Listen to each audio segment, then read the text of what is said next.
Good morning. What really happened yesterday? Against Ruto's predictions, the Gen Z abductions, the killings, and even the murder of Albert in a police cell, or even Diego and Kipiatich in Elgeyo, did not really, or rather in Keyo, did not really dampen the spirit of the Gen Zs or the spirit of the Kenyans. The maandamano that happened yesterday was organic. Of course, it was planned by a few people, but then crowds gathered in the CBD. This is just but the beginning. You remember in 2024, the first maandamano of 18th was not as big as that of the 25th. Because the 18th, most of us did not go. But from 25th, all of us were in the CBD. And thereafter, we still continued going to the CBD. You can kill people, you can threaten them, and you can put fear in them. But there is something you cannot do for long, is to continue tormenting people. A time comes and they say, enough is enough. They will stand up and they will fight for their rights. And that's exactly what happened yesterday. And this is a telltale that if things continue as they are, Kenyans will stand for themselves. And you must fear when people are fearless.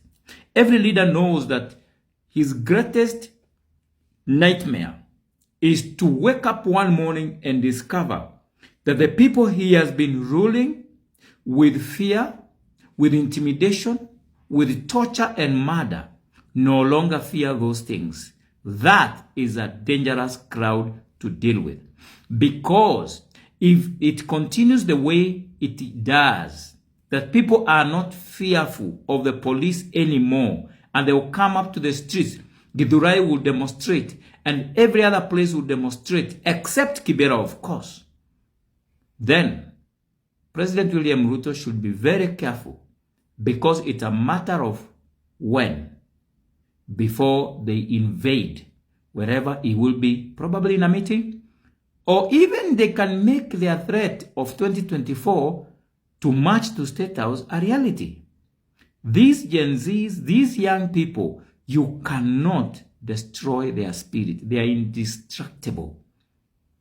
And all I'm concerned about is, if the government continues doing what it's doing, and Kenyans continue to gather anger and remorse, and also the hatred that they have against this administration continues, there's nothing Mr. Ruto can do to stop this revolution.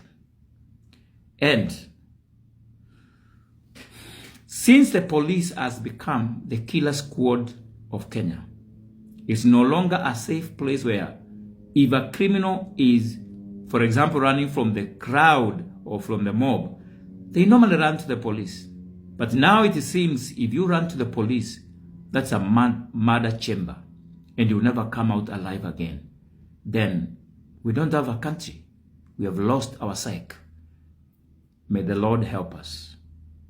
I wish Kenya the best, and the spirit of the Gen Zs, may it rise again to deliver our country from